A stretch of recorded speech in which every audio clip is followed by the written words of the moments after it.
Journey ค่ะเสียงปรบมือต้อนรับด้วยครับสวัสดีครับจากคลิปเมื่อสักครู่นี้ไปมาหลายที่มากเลยฮะใช่แล้วครับโอ้โหส่วนใหญ่ก็ในเอเชียนะครับในเอเชียใช่ไหมฮะ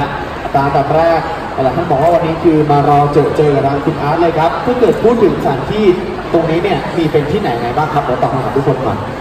เมื่อกี้นะครับถ้าเกิดได้ดูนะครับ4 นาทีก็จะมีที่โตเกียวใช่ไหมครับประเทศญี่ปุ่นนะครับก็ไปหลายย่านเลยนะครับแล้วมีที่อินโดนีเซียนะครับมีที่บาหลีหลักๆแล้วเมื่อกี้มีที่จอกจาการ์ตาด้วยแล้วก็โซโลคือสุรากาตานะครับเมื่อกี้ถ้าใครเห็นแล้วก็มีที่ KL นะครับกัวลาลัมเปอร์มาลากานะครับที่มาเลเซีย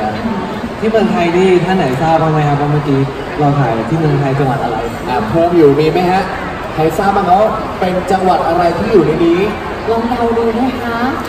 มีได้เป็นภาคไหมฮะภาคไหนเมื่อกี้เป็นตึกเก่าๆอยู่ภาคอีสานนะครับภาคอีสานเป็นหมู่บ้านคริสเตียนนะหมู่บ้านคาทอลิกครับผมภาคอีสานดีไหมฮะพอจะลอง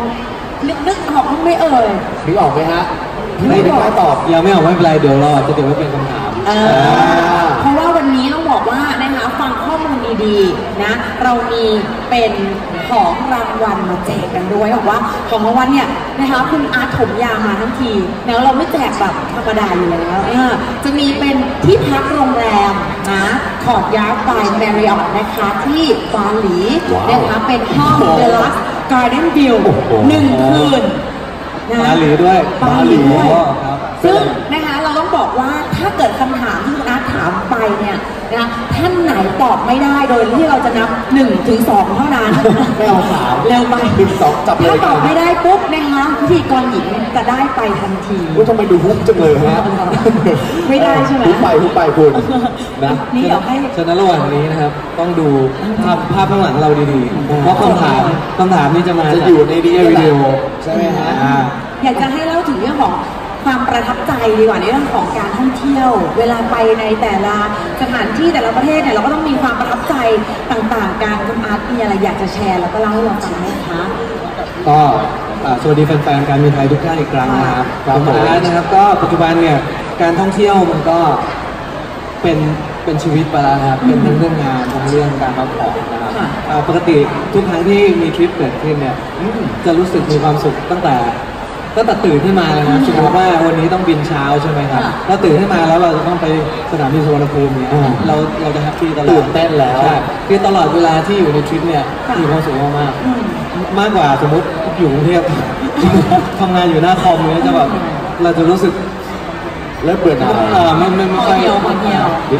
ดังนั้นการเดินทางก็เป็นแบบสิ่งที่เรารักมากๆนะครับแต่ตอนนี้เขาเรียกว่าอะไรหลายปีที่ผ่านมานะครับเราก็ได้เดินทางไปหลายประเทศส่วนใหญ่ก็จะเป็นประเทศในเอเชียนะครับเพราะว่าเราเริ่มทำเป็นช่อง YouTube Channel นะครับจริงๆเราทำภาษาอังกฤษนะครับผมทำภาษาอังกฤษเพราะว่าเราอยากให้ทุกคนทั่วโลกได้ดูได้เข้าใจนะครับเราทำในบ้านเราเมืองไทยนะหรือทำในประเทศเพื่อนบ้านของเราเราก็ไปร่วมมือกับเพื่อนๆในแต่ละประเทศนะเพื่อที่จะมาพูดสิ่งดีๆนะฮะสถานที่ท่องเที่ยววัฒนธรรมอาหารการกินที่ดีๆนะเป็นภาษาอังกฤษเนาะแล้วก็เราก็บอกผ่าน YouTube ไปเพราะว่าตอนนี้ YouTube มีคนใช้ประมาณเกือบ 2,000 ล้านคนแล้วนะเยอะมากฉะนั้นสมมุติเราทำวิดีโอจังหวัดในประเทศไทยนะคนต่างชาติเขาก็เสิร์ชแล้วเขาก็จะเจอใช่ครับเวลาเขามาฟังเขาก็รู้เรื่องแต่เขาก็จะมาคอมเมนต์ถามเราเลยครับผมเราก็สามารถส่งต่อไปให้ได้ว่าบุ๊กทิเก็ตที่เว็บไหนอะไรอย่างเงี้ยหรือว่าถ้าอยากไปที่นี่คุณจะไปทำอะไรดีกินอะไรดีอะไรครับเดี๋ยวสักที่2 ที่ก็ได้นะที่จะแบบอยากจะแชร์อยากจะเล่าว่าโอเคแบบที่นี่ชอบมากๆประทับใจมากๆแต่คือบางที่เนี่ยสิ่งที่เห็นในแต่ละวิดีโอนะของคุณอาร์ตเนี่ยเราก็จะมีที่เป็นแลนด์มาร์คด้วยบางที่ก็เป็นแบบที่อันซีนแบบไม่เคยเห็นแล้วก็หรือว่าเป็นที่ที่แบบว่าคนท้องถิ่นจริงๆจะรู้อะไรอย่างเงี้ยใช่ครับคือทุกที่ที่ผมไปเนี่ยแล้วโชคดีว่าเราจะมีเพื่อนท้องถิ่นนะทุกเมืองเลยเพื่อนท้องถิ่นหมายความว่าเกิดและโตที่เมืองนั้นเพื่อนที่บาหลีเพื่อนที่โตเกียวเองนะครับซึ่งเขาก็จะพาไปส่วนที่ฮิตสมมติไปโตเกียวไปชิบุยะไปชินจูกุใช่ไหมครับแต่ก็จะมีส่วนอันซีนด้วยอย่างเช่นที่ผมไปมาเมื่อกี้ถ้าเห็นรูปนะไป บางคนอยากจะไปช้อปปิ้งที่ร้านเก๋ๆนะครับเบื่อแล้วไปที่ผู้ใหญ่ใช่ไหมเราก็จะพาไปใช่ครับอันนี้อากิฮาบาระนะครับก็ไปช็อปพวกของอิเล็กทรอนิกส์พวกกล้องพวกอะไรนะครับเครื่องใช้ไฟฟ้าแต่ถ้าจะไปของเก๋ๆเนี่ยเมื่อกี้ก็พาไปไดกังยามะนะครับจิโอเกากับเนี่ยหรือว่านากามิกุโระครับซึ่งเดี๋ยวอีก2 อาทิตย์ซากุระบาร์แล้วนะครับเตรียมตัวไปย่าเหล่านี้นะเพราะว่าต้องซากุระเยอะมากแล้วสวยมากครับก็จะรีบจองตั๋วเลยครับก็จะได้ความรู้ดีๆจากเพื่อนที่อยู่ที่นั่นแหละครับเขาก็จะบอกมาก็ถือได้ว่าแบบอินไซต์แล้วเวลาคนดูก็จะได้เห็นถึงอะไรที่มันแตกต่างแล้วก็แบบความหลากหลายนะว่าคนจะไปแบบเที่ยวที่ไหนอะไรยังไงบ้างแต่ที่ชอบมากๆที่ไปมาเมื่อกี้นะครับก็จะมีเยอะหน่อยในวิดีโอก็คือที่บาหลีครับผมนะครับบาหลีบินสบายมากๆแต่การบินไทยเขาเป็นยังไงครับก็ไปถึงปั๊บก็ไฟล์สวยเลยนะพอไปถึงปั๊บจำได้เลยวันแรกเราไปที่อูรุวาตุนี่จะเป็นหน้าผานะครับริมทะเลนะหลายคนบอกว่าทะเลบ้านเราก็สวยนะครับทำไมจะต้องไปไกลถึงบาหลีจะบอกว่ามันไม่เหมือนกันในลักษณะของธรรมชาติเพราะที่นั่นคือเป็นหินภูเขาไฟนะฮะระเบิดแล้วก็จมลงใต้ทะเลฉะนั้นเกาะทุกเกาะที่อยู่บนทะเลเนี่ยก็คือเป็นเหมือนภูเขาไฟเป็นหินภูเขาไฟแล้วก็เป็นภูเขาไฟฉะนั้นหน้าผาเขาที่จะอลังการนะที่การที่มีลิงนะฮะก็มีลิงเหมือนกันรัวตุสมมติหน้าผาบ้านเราโอเคเป็นภูเขาในประเทศไทยแต่ของเขาเนี่ยเป็นแบบสูงชั้นเลยจนแบบมันอลังการมากนะครับแล้วที่รัวตูเนี่ยมีวัฒนธรรมช่วงพระอาทิตย์ตกก็จะมีโชว์นะครับเป็นวัฒนธรรมท้องถิ่นเป็นการได้รำเรื่องราวจากรามายณะอย่างเงี้ยครับเราก็คิดว่าไปดีเหรอเราจะเสียว่าเราไม่โชว์สรุปว่าพอไปแล้วเนี่ยเจอคนจากทั่วโลกเลยนะคือคนทั่วโลกมาที่นี่เพื่อมาดูโชว์นี้แล้วก็พระอาทิตย์ตกตอนที่โชว์อยู่พอดีครับริมทะเลหน้าผาสวยมากนี่ไงสวยมากครับสวยมากนะฮะอันนี้ก็เป็นอีกกิจกรรมหนึ่งที่บาหลีนะบางทีเราอยู่เมืองไทยเราไปทะเลกันบ่อยใช่ไหมครับเราก็ไปว่ายน้ำไปเล่นบานาน่าโบ๊ทอะไรเงี้ยที่บาหลีเนี่ยเขาจะมีกิจกรรมที่เรียกว่า water scooter ยังไงครับอันนี้เนี่ยเป็นครั้งแรกที่ผมไปเหมือนกันแล้วก็รู้สึกประทับใจเขาจะเอาหมวกเหมือนหมวกกันน็อกนะครับเอามาให้เราใส่จริงๆในหมวกเนี้ยมันจะมีแทงอากาศอยู่ออกซิเจนครับนะครับแล้วอยู่ดีเขาก็ไม่ได้เทรนอะไรมากมายเขาก็หย่อนเราลงไปใต้น้ำเลยครับลงเลยแล้วก็เดี๋ยวหายใจไม่ออกอะไรเงี้ยคือไงสรุปว่าเขาบอกไม่ต้องห่วงเนี่ยมีออกซิเจนอยู่แล้วเราก็จะดันให้น้ำมันขึ้นมาแค่อกเราเท่านั้นฉะนั้นเราสามารถที่จะขับสกูตเตอร์เนี่ยท่องไปในมหาสมุทรเนี่ยโหหายใจได้มันบนบกสุดยอดแล้วก็มองเห็นแบบวิวคือเคลียร์ใช่นะคะเพราะว่ามันเป็นกระจกที่คือบางทีใส่เป็นแว่นเหรอคุณมันอาจจะแบบมีการจำกัดในเรื่องของทัศนวิสัยนิดนึงแต่พอเป็นกระจกครอบใหม่เนี่ยอย่างไรคือมันเห็นหมดเลยแล้วสวยงามมากความรู้สึกก็จะไม่แตกต่างจากอยู่บนบกสักเท่าไหร่ก็วนไปวนมาแต่อยู่ในน้ำเหมือนในเรื่องเดลมอนเหมือนเราไปใต้มหาสมุทรแล้วแบบหายใจได้ปกติอยากขับไปไหนแล้วก็ขับไปก็มีปลาน่าสนใจเราไปใช่ไหมก็ลองหากิจกรรมอะไรที่มันสนุกสนแบบนี้ได้เลยอันนี้คือความรับใจที่บาหลีอินโดนีเซียใช่ครับผม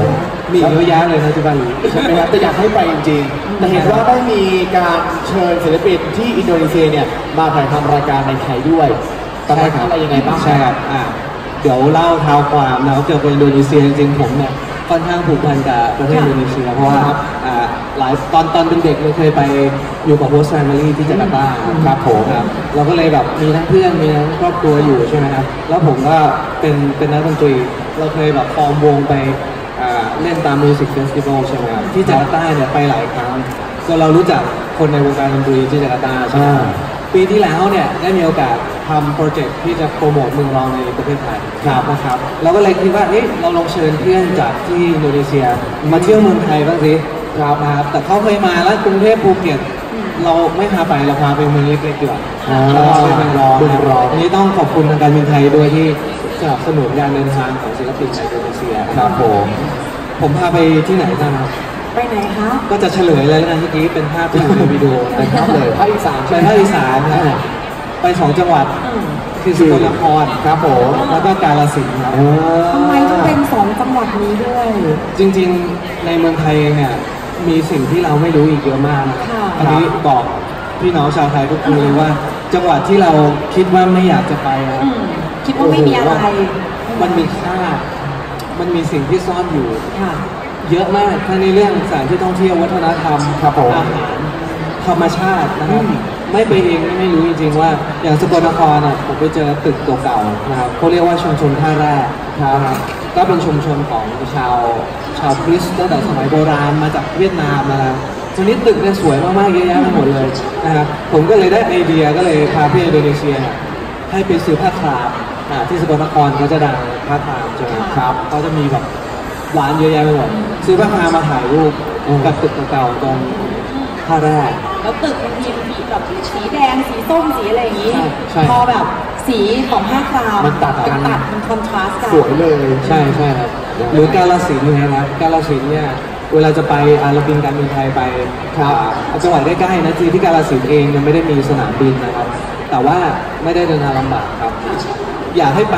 พิพิธภัณฑ์ไดโนเสาร์ครับ มีอะไรครับที่นั่นนะฮะ ผมได้ยินมาตั้งแต่หลายปีที่แล้วนะครับแล้วก็คิดว่าเอ๊ะ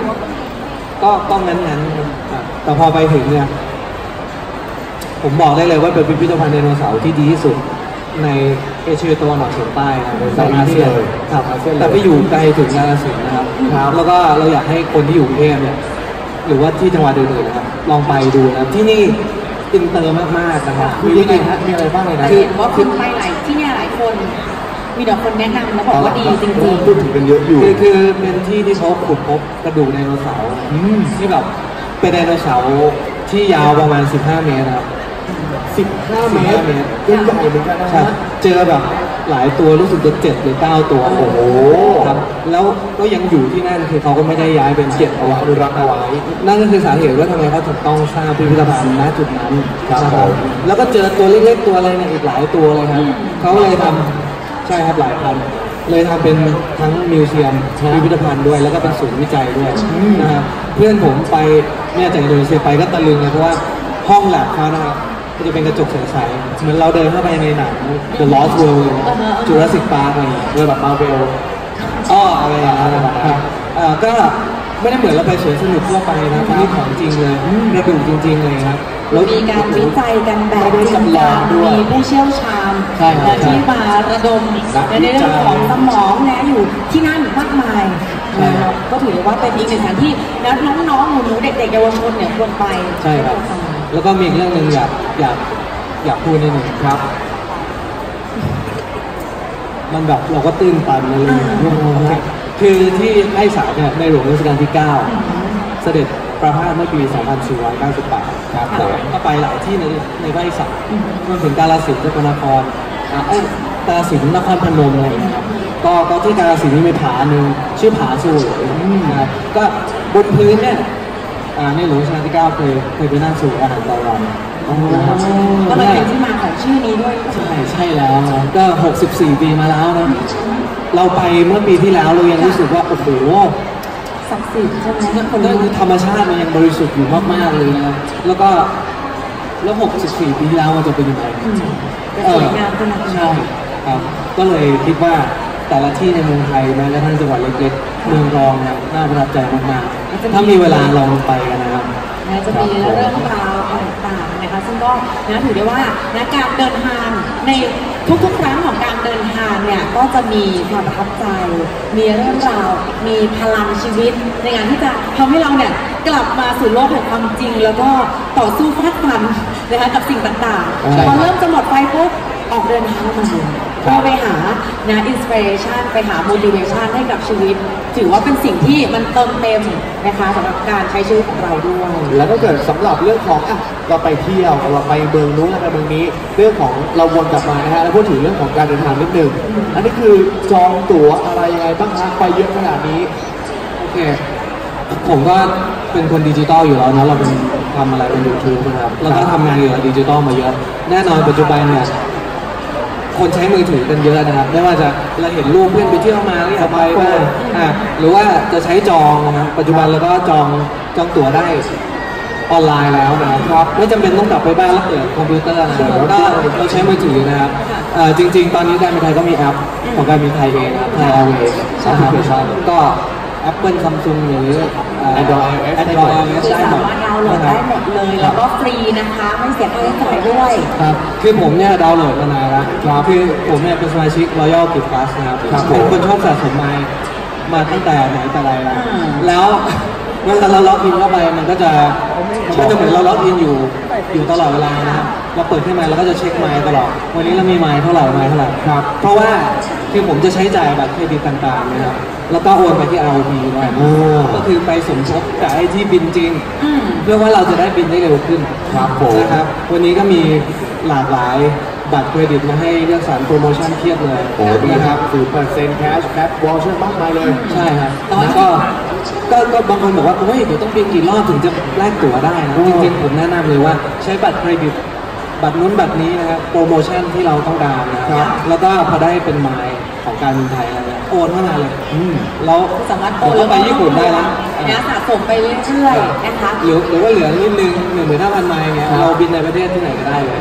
ครับก็คุ้มมากๆค่ะถ้าเกิดว่าสมมุติเนี่ยหลายๆคนบอกว่านะเวลามีเป็นRP แล้วนะคะชอบลืมว่าเรามีแบบคะแนนเท่าไหร่มีชอยสะสมเท่าไหร่สเตตัสตอนนี้อยู่ที่ไหนอะไรยังไงแล้วคือข้อสะดวกของการที่มีแอปพลิเคชันเนี่ยมันก็จะช่วยเป็นการเตือนว่าแล้ววันนี้อย่างที่คุณอาบอกก็คือคอยเช็คตลอดดูตลอดใช่ครับแล้วอีกเรื่องหนึ่งที่มีประโยชน์อันนี้ก็คือเคยเกิดขึ้นจริงตอนไปสุวรรณภูมิเนี่ยไปแบบวันศุกร์เย็นรถติดมากแล้วแบบเขาจะปิดเคาน์เตอร์ประมาณน่าจะ45 นาทีก่อนไฟล์นะครับตัวนี้เฮ้ยไม่ไหวแล้วรถติดแน่นอนเราเช็คอินได้ในเดือนอารมณ์แบบรถติดอยู่แต่ถ้าเช็คอินกดได้เลยใช่ครับกดเช็คอินก่อนพอไปถึงก็จะได้ไม่เสียเวลาไม่ต้องไปนั่งรอแถวพอเช็คอินปุ๊บเนี่ยมันจะมีบอร์ดดิ้งพาสมาเลยใช่ไหมเดี๋ยวนี้เป็นดิจิตอลใช่บอร์ดดิ้งพาสเนี้ยนะสามารถที่จะใช้ควบคู่ไปกับจะเป็นพาสปอร์ตหรือว่าจะเป็นบัตรประชาชนก็คือยื่นเข้าเกตได้เลยตรงไปไม่ต้องไปที่เคาน์เตอร์เช็คอินแล้วนี่ก็สะดวกมากครับแล้วก็อีกอันหนึ่งนะก็บอกว่าไปเที่ยวบ่อยแบบนี้มีประสบการณ์เรื่องของการซื้อของมาฝากคนอื่นๆบ้างไหมฮะอ๋อแน่นอนก็ต้องซื้อใช่ไหมถึงเราไม่ซื้อเขาก็จะฝากนะโทรมาฝากซื้อที่หน่อยอะไรเงี้ยฝากซื้อหรือไม่ก็ฝากหน่อยนะครับมีสองแบบฝากซื้อกับซื้อมาฝากนะจริงๆทุกครั้งเนี่ยผมหรือน้องชายเนี่ยก็จะไม่ค่อยกังวลเรื่องน้ำหนักเท่าไหร่เพราะว่าขาไปเราแพ็คไว้คือไม่ค่อยหนักอยู่แล้วขากลับมักจะหนักกว่าเพราะเราซื้อของล่าสุดเมื่อกี้ได้เห็นภาพนะครับปีแล้วไปโตเกียวเนี่ยเราไปหลายย่านเขาเรียกว่าไปย่านช้อปปิ้งทั้งนั้นเลยนะครับตัวนี้น้ำหนักขากลับมันเกินอยู่แล้วซึ่งตรงนี้เป็นประโยชน์มากคือเราจะสบายใจไม่ต้องกังวลมากครับผมคือไม่ใช่แค่20 กิโลนะครับหลายคนอาจจะไม่ได้เช็คน้ำหนักเนาะผมแนะนำให้เข้าเว็บไซต์ airway.com นะครับไปเช็คก่อนว่าเราบินไปไหนหรือเราบิน economy หรือเป็นคลาสไหนนะครับอย่างญี่ปุ่นเนี่ยนะครับบินปกตินะครับที่ตั๋วปกตินะครับคิดว่าได้น้ำหนักเท่าไหร่บางคนก็อาจจะเป็น20 ถึง 30 กิโลครับแล้วแต่ตั๋วที่เราซื้อนะครับแล้วแต่คลาสตอนนี้ถ้าเรามีบัตรเขาเรียกอะไรซิลเวอร์ของ ROP ครับเราได้เพิ่มอีก10เป็นเท่าไหร่ครับ30 ถึง 40ถ้าเรามีบัตรโกลเขาบอกให้20เราก็จะได้40 ถึง 50โอ้โหถ้าเรามีแพลตินัมได้อีก30อันนี้ไปได้ถึง60ก็แค่เพิ่มที่วางใส่กระเป๋าไปได้เลยก็โหลดไปเลยนะครับคือบางทีเราไม่ได้ซื้อของแบบฟุ่มเฟือยนะแต่ว่าบางครั้งอย่างเมื่อกี้ครับผมไปที่ย่านแบบพวกไกยามะเนี่ยเขาจะเป็นร้านเก๋ๆของคนญี่ปุ่นแล้วเขาขายของแต่งบ้านนะครับมันก็อยากซื้อกลับมาแล้วของมันแบบหนึ่งคุณจะชิปกลับหรือเปล่าหรือคุณจะขนกลับเลยก็บา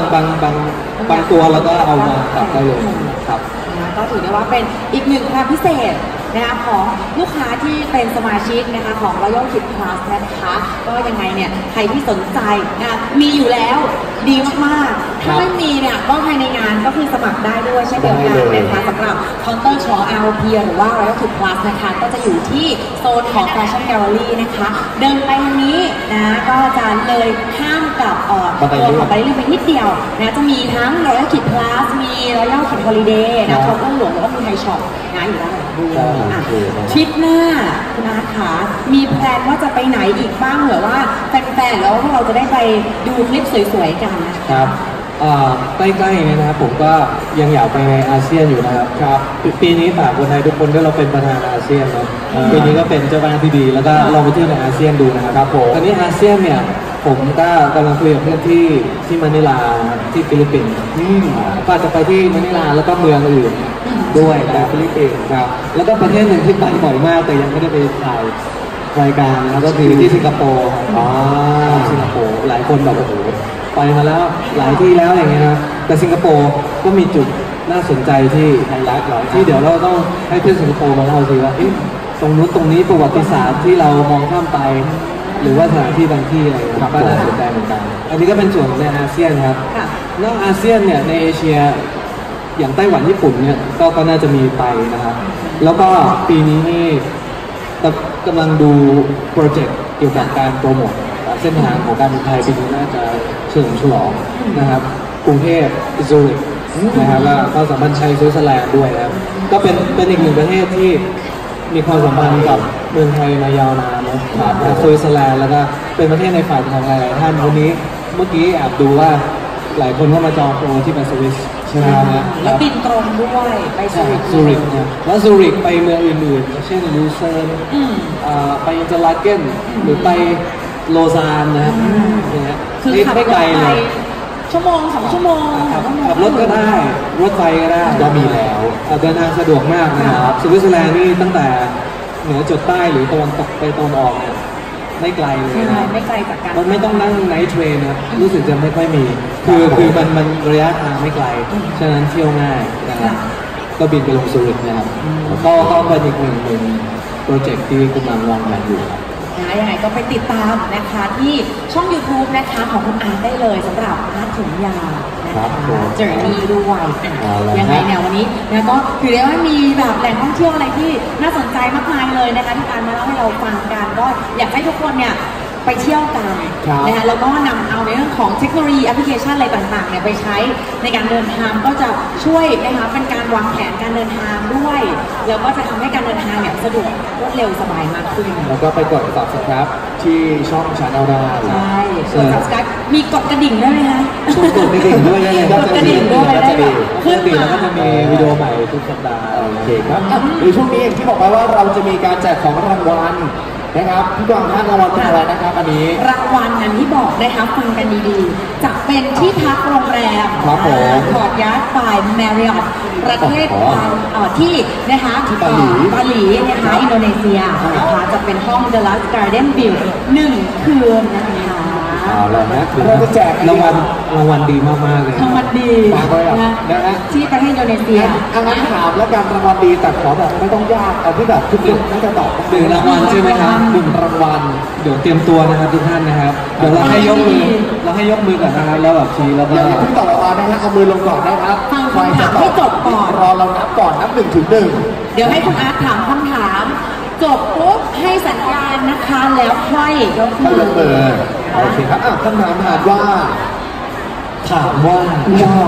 เอายากๆเลยไหนรางวัลเป็นบาหลีใช่ไหมครับขอถามเกี่ยวกับบาหลีแล้วกันนะได้นะเมื่อกี้วิดีโอก็จะมีบาหลีอยู่นะครับเสิร์ชวนไปวนมานะครับก็จะถามว่าในวิดีโอเมื่อกี้นะครับที่เกาะบาหลีอินโดนีเซียกี่วินาทียังไม่อะไรขอเปิดใหม่อีกรอบให้บอกสถานที่ในบาหลีมา1 ที่ครับที่อยู่ในวิดีโอนะนูซ่าอะไรนะครับชื่ออะไรนูซ่าต้องตอบให้ถูกนะนูซ่าแปลว่าเกาะนูซ่าแปลว่าเกาะอะไรนะนูซ่าดูลองเปิดมีนูซ่าตัวมีไหมครับงั้นเอาที่อื่นได้ไหมครับตอบได้ไหมครับเอาที่อื่นนะไม่ใช่ที่นี่โอเคที่นี่มันก็มีกูต้าเป็นที่อื่นอะไรนะฮะกูต้าบีชใช่ไหมครับบีชถูกต้องครับโอเค ครับผม กลูต้าบีชเหรอ กูตาบีนะครับ KUTA กูตาบีเนี่ยเป็นหาดที่ดังที่สุดนะในบาหลีนะครับ เดี๋ยวเราถ่ายภาพกับผู้โชคดีนิดหนึ่งนะครับว่าท่านนี้ได้แหละที่ได้รับเป็นของรางวัลจากเราไปนะครับแนะนำว่าใครบอกที่อยากไปวันนี้เนี่ยก็อย่าลืมนะในการจองตั๋วกับราคาพิเศษดีๆแบบนี้ขอบคุณครับ เดี๋ยวติดต่อกับทีมงานที่บริเวณนัดห้างเพื่อรับของรางวัล อะไรนะฮะรู้ทุกวันนะฮะอ่ะโอเคครับผมถึงในโอกาสนี้ครับเดี๋ยวเราจะมีทางด้านของผู้บริหารนะครับขึ้นมามอบของที่ระลึกให้กับคุณอานั่นเองครับโดยโอกาสนี้ขอกราบเป็นเชิญนะครับคุณกนกกรอารีรัตน์ครับผู้อำนวยการฝ่ายบริหารการขายดิจิทัลและผลิตภัณฑ์รายได้เสริมองค์กรนะครับโดยโอกาสนี้ขอเสียงปรบมืออีกครั้งหนึ่งด้วยครับนี่เลยนะฮะก็เรียกว่าถือเป็นของที่ระลึกนะครับจากทางการบินไทยมอบให้ขอบคุณครับ และขอบคุณคุณอาร์ตด้วยนะคะ ขอบคุณครับ ยังไงอย่าลืมนะคะสามารถไปติดตามไปกด subscribe นะคะที่ช่อง YouTube นะคะอาร์ตถุกยาเจอร์นี่ได้เลยนะคะ แล้วเดี๋ยวก็ได้มีคลิปดีๆสนุกๆนะคะมาฝากพวกเราอีกเช่นเคย